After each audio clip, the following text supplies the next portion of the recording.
নিশুতি রাতের নিস্তব্ধতা যখন আরবের মরুপ্রান্তরে নিভৃতে ঢলে পড়ে, তখনও ইতিহাসের পাতায় যেন প্রতিধ্বনিত হয় এক হৃদয় ভাঙা কান্নার শব্দ, ইয়া হুসাইন, ইয়া হুসাইন। কারবালার বালুকণায় যে রক্ত ঝরেছিল, তা ছিল কেবল শরীরের রক্ত নয়, তা ছিল আদর্শের, আত্মত্যাগের, বিশ্বাসের এবং সত্যের রক্ত। এক টুকরো জমিন, এক মুঠো পানি কিংবা ক্ষমতার জন্য নয়, বরং আল্লাহর দ্বীন, রাসূলের সুন্নাহ এবং মানবতার পক্ষে অন্যায়ের বিরুদ্ধে দাঁড়ানোর জন্য এই রক্তস্নাত ইতিহাস রচিত হয়েছিল। রক্ত যখন চুইয়ে পড়ে জমিনে, তখন তা কেবল মাটি রঞ্জিত করে না, তা ইতিহাসের বুকে আঁকা হয় অমরতার কালিতে। আর যখন সেই রক্ত ঝরে এক আল্লাহ ভীরু, ন্যায়ের সৈনিক, নবী দৌহিত্র, জান্নাতি যুবকের সর্দার হযরত ইমাম হুসাইন ইবনু আলী রাদিয়াল্লাহু তাআলা আনহুয়ের, তখন তা হয়ে ওঠে চিরন্তন শিক্ষা, বেদনার দর্পণ ও জাগরণের দীপ্ত শিখা। কারবালার ঘটনা কোনো এককালীন ট্র্যাজেডি নয়, এটি একটি কালজয়ী অধ্যায়, যেখানে কুফার মরুর বালুকণার ওপর লেখা হয় অটল বিশ্বাসের গাঁথা, যেখানে পানি বন্ধ করে রাখা হয় শিশুদের জন্য, যেখানে কুফার প্রতারক জনতার মুখোশ খুলে পড়ে, আর ইতিহাস চিরতরে বদলে যায়। এ এক অশ্রুসিক্ত আগুনে জ্বলা ইতিহাস, যেখানে নবীর দৌহিত্র তৃষ্ণায় কাতর হয়ে চোখ মেলে তাকান আকাশের দিকে, কিন্তু প্রতিদান আসে তলোয়ারের ধারে। কারবালার সেই প্রান্তরে দাঁড়িয়ে গর্জে ওঠেন সত্যের প্রহরী, আর তার সামনে ছিল এক সর্ববৃহৎ সেনাবাহিনী, শত শত বর্ষা, অসংখ্য তরবারি, নিষ্ঠুর হৃদয় আর পিপাসার্ত শিশুদের তৃষ্ণা অবজ্ঞাকারী এক পাশবিক দল। হযরত হুসাইন রাদিয়াল্লাহু তাআলা আনহু মাথা দিতে জানেন, কিন্তু অন্যায়ের সামনে মাথা নোয়াতে জানেন না। এই ইতিহাসের সূচনা হয় কোনো সিংহাসনের লোভে নয়, বরং এক পরম সততার প্রতিজ্ঞায়। হযরত ইমাম হুসাইন রাদিয়াল্লাহু তাআলা আনহু চেয়েছিলেন শান্তি, ন্যায়, দ্বীনের হেফাজত, কিন্তু প্রতিদানে আসে হিংসা, প্রতারণা আর নির্লজ্জ রাজনীতি। তিনি একা হয়েছিলেন, কারণ সত্যের পথ কখনো সহজ নয়, কিন্তু তিনিই দেখিয়েছেন একজন একা হলেও যদি তার সঙ্গে থাকে আল্লাহর ভয়, নবীর শিক্ষা, দ্বীনের স্বচ্ছতা, তবে সে পরাজিত নয়, সে চিরজয়ী। কারবালা হলো সেই আয়না, যেখানে আমরা দেখতে পাই এক দাদার দোলনায় দোল খাওয়া নাতির অন্তিম সময়, দেখতে পাই সাহাবাদের চোখের জল আর ইয়াজিদের সেনাদের নৃশংসতা, দেখতে পাই ঈমানের আলো আর কুফরের অন্ধকার। রাসূলুল্লাহ সাল্লাল্লাহু আলাইহি ওয়াসাল্লাম যাকে বুকে জড়িয়ে বলতেন, হুসাইন আমার অংশ আর আমি হুসাইনের অংশ। তিরমিজি 3768। সেই হুসাইনের মাথা যখন বর্বরভাবে কেটে রাখা হয় তাঁবুর সামনে, তখন আকাশ কাঁদে, জমিন কেঁপে ওঠে, ফেরেশতারা স্তব্ধ হয়ে যায়। কারবালার কাহিনী কোনো গল্প নয়, এটি এক সজীব বাতিঘর, যা দেখায় আত্মত্যাগ কিভাবে সত্যের রূপ পায়, কিভাবে মৃত্যুই হয়ে ওঠে অমরত্বের চাবিকাঠি। হযরত হুসাইন রাদিয়াল্লাহু তাআলা আনহু শহীদ হয়েছেন, কিন্তু তার আদর্শ অমর। কারবালার প্রান্তরে তার নাম চিরতরে গেঁথে গেছে সেই বালু ও রক্তের ছাপের মাঝে, যেখান থেকে যুগে যুগে উঠে আসবে নতুন প্রজন্ম, যারা বলবে, জুলুমের সামনে আমরা নত হই না, আমরা হুসাইনের উত্তরসূরি। হযরত ইমাম হুসাইন রাদিয়াল্লাহু তাআলা আনহু ছিলেন আল্লাহর রাসূল সাল্লাল্লাহু আলাইহি সাল্লামের প্রিয় দৌহিত্র, জান্নাতি যুবকদের সর্দার। আমল ও চরিত্রে উত্তম, কোরআন ও হাদিসের পাণ্ডিত্যে অগ্রগামী এবং আল্লাহর প্রতি ভয় ও ভালোবাসায় অতুলনীয়। রাসূল পাক সাল্লাল্লাহু আলাইহি সাল্লাম তাঁর সম্পর্কে বলেন, হাসান ও হুসাইন জান্নাতি যুবকদের নেতা। তিরমিজি 3768। ইয়াজিদের জুলুম, নির্যাতন আর অন্যায়ের শাসনের বিরুদ্ধে হজরত হুসাইন রাদিয়াল্লাহু তাআলা আনহু এর প্রতিবাদে যখন জনমত তৈরি হচ্ছিল, তখন কুফাবাসীরা প্রায় 12,000 চিঠি পাঠায় হুসাইন রাদিয়াল্লাহু তাআলা আনহু এর নিকট, যাতে তারা তাকে কুফায় আসার আহ্বান জানায় এবং ওয়াদা করে যে তারা খলিফা হিসেবে গ্রহণ করবে তাকে এবং প্রাণ দিয়ে রক্ষা করবে। এই আহ্বানে সাড়া দিয়ে হজরত হুসাইন রাদিয়াল্লাহু তাআলা আনহু ইবনে আকিলকে কুফায় পাঠান দূত হিসেবে, যেন তিনি কুফার জনগণের প্রকৃত অবস্থান যাচাই করে তাকে সংবাদ দেন। হজরত মুসলিম বিন আকিল রহমতুল্লাহ আলাইহে, তিনি ছিলেন হজরত ইমাম আলী রাদিয়াল্লাহু তাআলা আনহু এর ভাই আকিল ইবনে আবু তালিব এর ছেলে এবং হজরত হুসাইন রাদিয়াল্লাহু তাআলা আনহু এর চাচাতো ভাই। তিনি একজন পরহেজগার, সাহসী, নির্ভীক ও প্রজ্ঞাবান সাহাবী যুগীয় নেতা। মুসলিম ইবনে আকিল রহমতুল্লাহ আলাইহে যখন কুফায় পৌঁছান, তখন তাকে সাদর অভ্যর্থনা জানানো হয়। কুফাবাসীদের মধ্যে বিপুল উত্তেজনা ছিল। হাজার হাজার মানুষ তার হাতে বায়াত গ্রহণ করে। বর্ণনায় এসেছে প্রায় 18,000 মানুষ তার কাছে ইয়াজিদের বিরোধিতায় বায়াত গ্রহণ করে। ইয়াজিদ খবর পেয়ে কুফার গভর্নর নুমান ইবনে বশিরকে বরখাস্ত করে নিখাদ স্বৈরাচারী ওবায়দুল্লাহ ইবনে জিয়াদকে পাঠায় কুফায়। সে কুফায় এসে ভয়ভীতি, ঘুষ, হত্যা এবং ষড়যন্ত্রের মাধ্যমে কুফার পরিবেশ বদলে দেয়। কুফাবাসীদের মনে সে এমন ভয় ঢুকিয়ে দেয় যে একদিনেই হাজার হাজার মানুষ মুসলিম ইবনে আকিলকে ছেড়ে দেয়। যাদের ঘরে আশ্রয় নিয়েছিল তারাও ভয়ে মুখ ফিরিয়ে নেয়। মুসলিম ইবনে আকিল একাকী হয়ে পড়েন। তিনি ইবনে আরুস নামক এক মহিলা ও তার ছেলে হান্নান এর বাড়িতে আশ্রয় গ্রহণ করেন। ইবনে জিয়াদ ঘোষণা দেন, মুসলিম বিন আকিলকে যে আশ্রয় দেবে তার শাস্তি হবে মৃত্যুদণ্ড। শেষে মুসলিম ইবনে আকিলকে চক্রান্ত করে ধরে আনা হয় গভর্নরের দরবারে। সাহসিকতার সাথে তিনি সেখানে দাঁড়িয়ে ঈমানের কথা বলেন, অন্যায়ের বিরুদ্ধে দাঁড়ানোর কারণ ব্যাখ্যা করেন। তখন তার প্রতি ফতোয়া হয় মুসলিম বিন আকিলকে হত্যা করা হোক। তাকে দরবার থেকে শহরের প্রাচীরের উপরে নিয়ে যাওয়া হয়। সেখানে তিনি 2 রাকাত নামাজ আদায় করেন। নামাজ শেষে আকাশের দিকে তাকিয়ে বলেন, হে আল্লাহ, আমাদের এই জাতির মাঝে তুমি ফয়সালা করে দাও, যারা আমাদের ধোঁকা দিয়েছে, মিথ্যা বলেছে এবং নিরাশ করেছে। তারপর তাকে প্রাচীর থেকে ফেলে শহীদ করা হয় এবং তার পবিত্র দেহকে মাটিতে পড়ে থাকতে দেয়া হয়। ইতিহাসের ভাষায় তিনি কারবালার আগেই কারবালার শুরু করেছিলেন। মুসলিম ইবনে আকিলের শাহাদাত কুফাবাসীর বিশ্বাসঘাতকতার সবচেয়ে নির্মম দলিল। যারা চিঠি লিখে আহ্বান জানিয়েছিল তারাই মুখ ফিরিয়ে নেয়। যাদের তিনি বিশ্বাস করেছিলেন তারাই তার বিরুদ্ধে ষড়যন্ত্র করে। এ ঘটনা প্রমাণ করে ভীরু জনতার উপর ভরসা করে কখনো দিনের সংগ্রাম হয় না। যারা শুধু আহ্বান করে কিন্তু প্রয়োজনে পাশে থাকে না, তারা বিশ্বাসঘাতক। তার শাহাদাত হজরত ইমাম হুসাইন রাদিয়াল্লাহু তাআলা আনহুকে জানিয়ে দিয়েছিল কুফা আর কুফা নেই।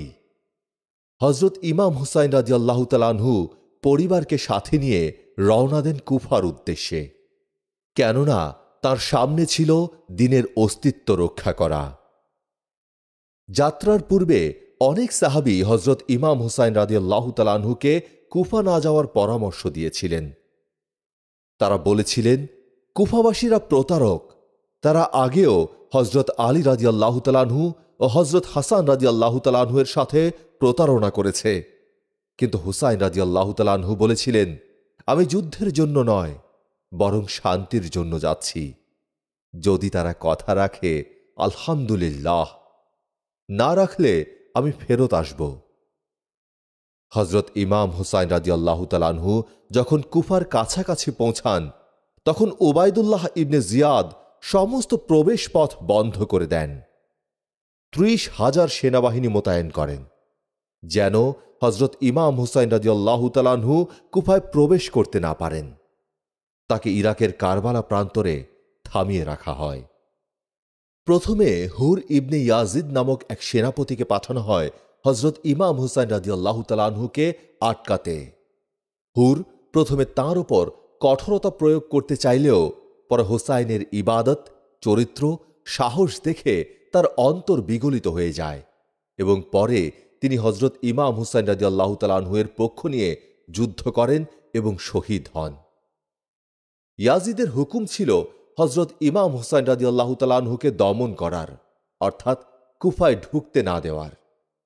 হজরত ইমাম হুসাইন রাদিয়াল্লাহু তাআলা আনহু যখন করুণ বাস্তবতায় কুফার প্রান্তরে থেমে গেলেন, চারপাশে ইয়াজিদের সেনাবাহিনীর কঠোর অবরোধ, তখন তিনি যুদ্ধের আগেই শান্তির 4টি প্রস্তাব দিলেন। প্রতিটি প্রস্তাব ছিল সত্যের বারতা, রক্তের বদলে সংযমের আহ্বান, মুসলিম রক্ত না ঝরানোর হৃদয় বিদারক আকুতি। প্রথম প্রস্তাব ছিল, আমাকে ফিরে যেতে দাও। হজরত ইমাম হুসাইন রাদিয়াল্লাহু তাআলা আনহু বলেছিলেন, আমাকে ফিরে যেতে দাও, আমি মদিনায় ফিরে যাব। আমি যে পথ দিয়ে এসেছি সে পথেই ফিরে যাব। তোমরা যেমন ছিলে তেমনি থাকো, আমি কাউকে কষ্ট দেব না। হায়, এ এক হৃদয় বিদারক আবেদন। যুদ্ধ নয়, প্রতিশোধ নয়, বরং শান্তির আহ্বান। কতটা নির্ভীক, কতটা দায়িত্ববান হলে এমন প্রস্তাব দিতে পারেন কেউ? দ্বিতীয় প্রস্তাব ছিল, আমাকে সীমান্তে পাঠিয়ে দাও। হজরত ইমাম হুসাইন বলেছিলেন, আমাকে এমন কোনো সীমান্তে পাঠিয়ে দাও যেখানে ইসলাম শত্রুদের সঙ্গে যুদ্ধ করছে। আমি সেখানে গিয়ে ইসলামের সেবায় জীবন উৎসর্গ করব। এটি ছিল ইসলামের জন্য তাঁর প্রাণ উজাড় করে দেওয়ার ঘোষণা। তিনি চেয়েছিলেন যেন তাঁর রক্ত অন্য কোনো কাফিরের বিরুদ্ধে ঢেলে দিয়ে ইসলামের কেল্লা রক্ষা করতে পারেন। এমন ত্যাগ কি কল্পনাও করা যায়? তৃতীয় প্রস্তাব ছিল, আমাকে ইয়াজিদের কাছে নিয়ে চলো। তিনি বলেছিলেন, আমাকে ইয়াজিদের কাছে যেতে দাও, আমাকে তার সামনে যেতে দাও, যাতে আমি নিজের অবস্থান ব্যক্ত করতে পারি। না, এটি কোনো আত্মসমর্পণ ছিল না, বরং এক খোলা প্রস্তাব। যদি সত্যি ইয়াজিদের মধ্যে ন্যায়বোধ থাকে, তাহলে সে নিজেই বুঝবে কে সঠিক। এতে করে যুদ্ধের প্রয়োজন হতো না, রক্ত ঝরত না নবী পরিবারের। চতুর্থ প্রস্তাব ছিল, আমাকে স্বাধীনভাবে চলতে দাও। হজরত ইমাম হুসাইন রাদিয়াল্লাহু তাআলা আনহু বলেছিলেন, আমাকে পৃথিবীর যে কোনো প্রান্তে চলে যেতে দাও, আমি আর তোমাদের সঙ্গে কোনরূপ সংঘর্ষে যাব না। তিনি চেয়েছিলেন যেন মুসলিমদের রক্তপাত বন্ধ থাকে। তিনি চেয়েছিলেন যেন উম্মতের মধ্যে বিভাজন না হয়। কিন্তু এই শান্তির ডাকে সাড়া দেয়নি ইয়াজিদের সেনাপতি ওমর ইবনে সাদ, কারণ তারা শুধু হুকুম পালন করেছিল, হৃদয় দিয়ে না, বরং ক্ষমতার ভয় আর রাজনৈতিক নির্দেশে। এই প্রস্তাবগুলো ছিল এক এক খণ্ড হৃদয়ের চিৎকার, এক মহৎ আত্মার মিনতি। এই প্রস্তাবগুলো শুধু ইতিহাস নয়, বরং মানবতার শ্রেষ্ঠ দলিল। যেখানে অন্যায়কে রক্ত দিয়ে রুখে দিতে প্রস্তুত ছিলেন হজরত ইমাম হুসাইন রাদিয়াল্লাহু তাআলা আনহু, কিন্তু তারপরও চেয়েছিলেন যেন যুদ্ধ না হয়, যেন উম্মত রক্তাক্ত না হয়। কিন্তু হায়, সত্য চেপে রাখতে চায় যারা, তারা কখনো সংলাপ বোঝে না, তারা বোঝে কেবল খঞ্জরের ভাষা। হজরত ইমাম হুসাইন ও তার পরিবারকে 3 দিন ধরে এক ফোঁটা পানিও পান করতে দেয়া হয়নি। যুদ্ধের ময়দানে একের পর এক আত্মীয় স্বজন, সন্তান, সাথী শহীদ হচ্ছেন, আর হজরত ইমাম হুসাইন রাদিয়াল্লাহু তাআলা আনহু একা দাঁড়িয়ে আছেন সাহসের পর্বত হয়ে। তিনি যুদ্ধ করেছিলেন পিপাসার্ত শরীর নিয়ে, কাঁধে রক্তাক্ত জামা নিয়ে।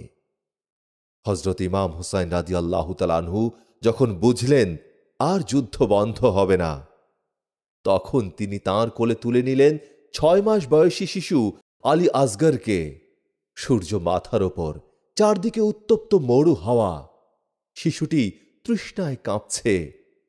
হযরত ইমাম হুসাইন রাদিয়াল্লাহু তাআলা আনহু তার জন্য পানি চাইতে গেলেন। তিনি বললেন, হে আমার জাতি, যদি আমাকে দয়া না করো, অন্তত এই শিশুটির প্রতি করুণা করো। কিন্তু ইয়াজিদের সেনাপতির নির্দেশে হারমালা নামক এক নিষ্ঠুর ধনুকধারী তীর ছুড়ল এমনভাবে, যা শিশুটির কণ্ঠনালী বিদ্ধ করে দিল। শিশু আলী আসগর তার বাবার কোলে তীর বুকে নিয়ে নিথর হয়ে গেল। হযরত ইমাম হুসাইন রাদিয়াল্লাহু তাআলা আনহু চিৎকার করলেন না, কাঁদলেন না, শুধু আকাশের দিকে তাকিয়ে বললেন, যা আমার ওপর এসেছে তা আমার আল্লাহ দেখছেন, এটিই আমার সান্ত্বনা। এমন হৃদয় বিদারক ঘটনা পৃথিবীর ইতিহাসে বিরল।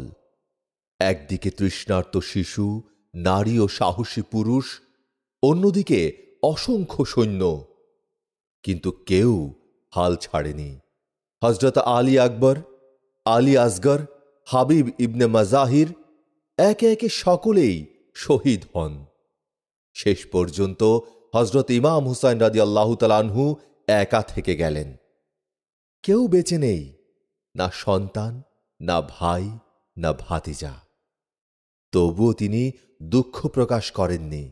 মাথা উঁচু করে বলেছিলেন, আমি আমার নানা জান রাসূল পাক সাল্লাল্লাহু আলাইহি সাল্লামের দ্বীনের উপরই জীবন দেব। হযরত ইমাম হুসাইন রাদিয়াল্লাহু তাআলা আনহু একাই রণক্ষেত্রে ৮০ জন সৈন্য হত্যা করেন। তারপর ইয়াজিদের সেনারা তাকে খুব নির্মমভাবে, নির্দয়ভাবে শহীদ করে। শহীদ হওয়ার পূর্বে তার শেষ কথা ছিল, হে আল্লাহ, আমি তোমার নিকট অভিযোগ করছি, এ জাতি আমার সাথে কি করছে। তারপর তাকে ঘিরে ফেলা হলো শত শত সৈন্য দিয়ে। তার শরীর তীর, তরবারি, বর্ষায় ক্ষতবিক্ষত করা হলো। ৩৩টি তীর, ৩৪টি তলোয়ারের আঘাত এবং চরমভাবে বর্ষার খোঁচায় তিনি লুটিয়ে পড়লেন। শিমর ইবনে জিলজাউশন এসে তাঁর বুকের ওপর উঠে বসল এবং নবী করিম সাল্লাল্লাহু আলাইহি সাল্লামের নাতির মাথা শরীর থেকে বিচ্ছিন্ন করে দিল। একদম নির্মমভাবে, পশুর মতো আচরণ করে তাকে শহীদ করা হলো। তারপর সেই পবিত্র মাথা একটি বর্ষার ডগায় তুলে কুফার পথে রওনা হলো সেই সৈন্যদল। হযরত যায়নাব বিনতে আলী রাদিয়াল্লাহু তাআলা আনহু, তিনি ছিলেন হযরত ফাতিমা রাদিয়াল্লাহু তাআলা আনহু ও হযরত আলী রাদিয়াল্লাহু তাআলা আনহু এর কন্যা। হযরত ইমাম হাসান রাদিয়াল্লাহু তাআলা আনহু ও হযরত ইমাম হুসাইন রাদিয়াল্লাহু তাআলা আনহু এর ছোট বোন।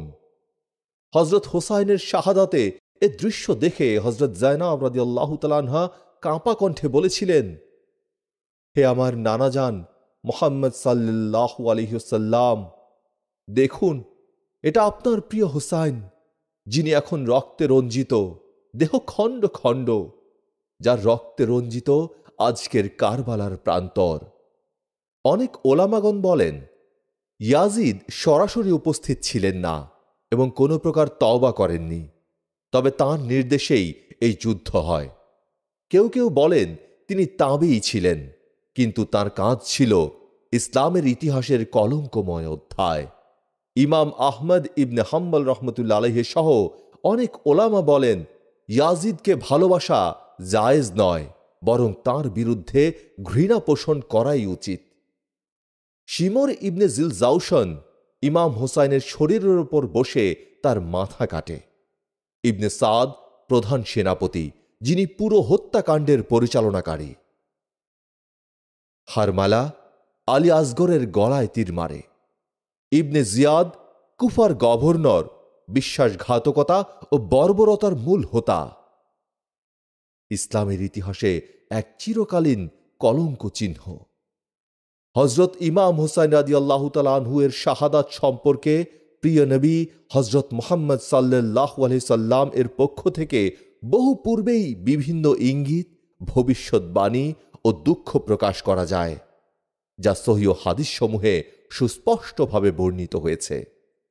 হজরত উম্মু সালামা রাদিয়াল্লাহু তাআলা আনহা বলেন, একদিন হোসাইন রাদিয়াল্লাহু তাআলা আনহু রাসূল পাক সাল্লাল্লাহু আলাইহি সাল্লামের কাছে গেলেন। তখন সেখানে হজরত জিব্রাইল আলাইহিস সালাম উপস্থিত ছিলেন। হজরত জিব্রাইল বললেন, আপনার এই সন্তানকে আপনার উম্মত হত্যা করবে। রাসূল সাল্লাল্লাহু আলাইহি সাল্লাম বললেন, তারা কি এই সন্তানকে হত্যা করবে? জিব্রাইল বললেন, হ্যাঁ।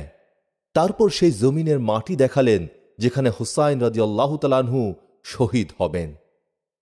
হযরত উম্মে সালামা রাদিয়াল্লাহু তাআলা আনহা আরও বর্ণনা করেন, আমি রাসূল সাল্লাল্লাহু আলাইহি সাল্লামকে কাঁদতে দেখলাম। জিজ্ঞেস করলাম, হে আল্লাহর রাসূল সাল্লাল্লাহু আলাইহি সাল্লাম, আপনি কাঁদছেন কেন? উত্তরে নবী করিম সাল্লাল্লাহু আলাইহি সাল্লাম বললেন, জিব্রাইল এসে বললেন, হুসাইনকে ফোরাত নদীর তীরে হত্যা করা হবে। তারপর আমাকে সে মাটি শুকতে দিল। আমি শুকলাম এবং অজ্ঞান হয়ে পড়লাম। মুসনাদে আহমদ, তিরমিজি, ইবনে কাসির। রাসূল সাল্লাল্লাহু আলাইহি সাল্লাম বলেন, হুসাইন আমার জান। হাসান ও হুসাইন জান্নাতি যুবকদের নেতা। তিরমিজি 3768। নবী করিম সাল্লাল্লাহু আলাইহি সাল্লাম আরও বলেছেন, হুসাইন আমার অন্তরের অংশ, আমিও হুসাইনের। যে হুসাইনকে ভালোবাসে আল্লাহ তাকে ভালোবাসেন। তিরমিজি 3768। কারবালা থেকে আমাদের শিক্ষা, সত্য প্রতিষ্ঠার জন্য আত্মত্যাগ করতে হয়। সংখ্যা নয়, ঈমান ও ন্যায়ের শক্তি বিজয় আনে। বিশ্বাসঘাতকদের ওপর ভরসা করা যায় না। আহলে বায়াতের মর্যাদা ও সম্মান রক্ষা করা আমাদের দায়িত্ব। জালিম শাসকের বিরুদ্ধে রুখে দাঁড়ানো ঈমানের দাবি। কারবালার রক্তাক্ত প্রান্তর কেবল এক ঘটনার নাম নয়, এটি ন্যায় ও অন্যায়ের পার্থক্যের এক চিরন্তন দৃষ্টান্ত। আজও যেখানেই জুলুম হবে, কারবালার উদাহরণ সেখানে আলো হয়ে জ্বলবে। হুসাইন রাদিয়াল্লাহু তাআলা আনহু মরে যাননি, তিনি চিরঞ্জীব। তাঁর আত্মত্যাগ আমাদের ঈমান, নৈতিকতা ও আদর্শের বাতিঘর হয়ে থাকবে যুগ যুগান্তর। হযরত ইমাম হুসাইন রাদিয়াল্লাহু তাআলা আনহু শহীদ হয়েছেন, কিন্তু তাঁর আদর্শ অপমৃত্যু নয়। কারবালার প্রান্তরে রক্ত ঝরলেও সেই রক্ত আজও জাগায় কোটি হৃদয়কে। আল্লাহর রাসূল সাল্লাল্লাহু আলাইহি ওয়াসাল্লাম এর নাতি যদি আল্লাহর রাহে প্রাণ বিসর্জন দেন, তাহলে আমাদের কিসের ভয়? তিনি শেখালেন, যখন দিন সংকটে পড়ে তখন বসে থাকা নয়, বরং দাঁড়িয়ে প্রতিবাদ করাই হল প্রকৃত হক। আল্লাহ সুবহানাহু ওয়া তাআলা তার পবিত্র গ্রন্থ আল কোরআনে বলেন, আর যারা আল্লাহর রাহে নিহত হয়েছে, তুমি কখনো তাদের মৃত মনে করো না, বরং তারা জীবিত। তাদেরকে তাদের প্রভুর কাছে রিজিক দেয়া হচ্ছে। সূরা আলে ইমরান, আয়াত 169। আমরা আজ কি শিখছি এই কারবালার ঘটনা থেকে? শুধু আবেগ নয়, চাই আত্মমূল্যায়ন। হযরত ইমাম হুসাইন রাদিয়াল্লাহু তাআলা আনহু একা হয়েছিলেন, কারণ কুফার হাজারো মানুষ চিঠি লিখে আহ্বান জানালেও সত্যের পক্ষে দাঁড়ায়নি, তারা শুধু দেখে গিয়েছিল। আমরাও কি আজ কুফার সেই মৌন দর্শকের দলে পড়ে যাচ্ছি? হযরত ইমাম হুসাইন রাদিয়াল্লাহু তাআলা আনহু শুধু যুদ্ধ করেননি, তিনি উম্মার সামনে রেখে গেছেন এমন এক রুহানিয়াত ও সাহসের পথ, যেখানে অন্যায়ের কাছে মাথা নত করার কোনো স্থান নেই। তার সেই 4টি প্রস্তাব ছিল শান্তির আহ্বান। তবুও তলোয়ার তার নিয়তি হল, আর তার শহীদ হওয়া প্রমাণ করল, জয় মানেই অস্ত্র নয়, জয় মানেই অন্যায়ের মুখে সত্যের উচ্চারণ। আসুন আমরা হযরত ইমাম হুসাইনের সেই চেতনা হৃদয়ে ধারণ করি, মিথ্যার বিরুদ্ধে কলম ধরতে শিখি, অন্যায়ের বিরুদ্ধে মাথা উঁচু করে দাঁড়াতে শিখি, এবং সর্বোপরি আল্লাহর সন্তুষ্টির জন্য জীবন সাজাতে শিখি। আজও পৃথিবীর অনেক প্রান্তে কারবালার ছায়া, নির্যাতন, অন্যায়, নিপীড়ন চলছে। ফিলিস্তিন কাশ্মীর, সিরিয়া, উইঘুর সবখানেই ন্যায়ের জন্য লড়াইয়ের হুসাইনের আদর্শ যেন একমাত্র বাতিঘর। তাই কারবালা শুধু অতীত নয়, কারবালা আমাদের প্রতিদিনের পরীক্ষার নাম। হে আল্লাহ, আমাদেরকে হযরত ইমাম হুসাইন রাদিয়াল্লাহু তাআলা আনহুর মতো দৃঢ়তা দান করো, সত্যের জন্য প্রাণ বিলিয়ে দেওয়ার মানসিকতা দান করো, আর অন্যায়ের বিরুদ্ধে সাহসের সাথে রুখে দাঁড়ানোর তৌফিক দান করো। আমিন।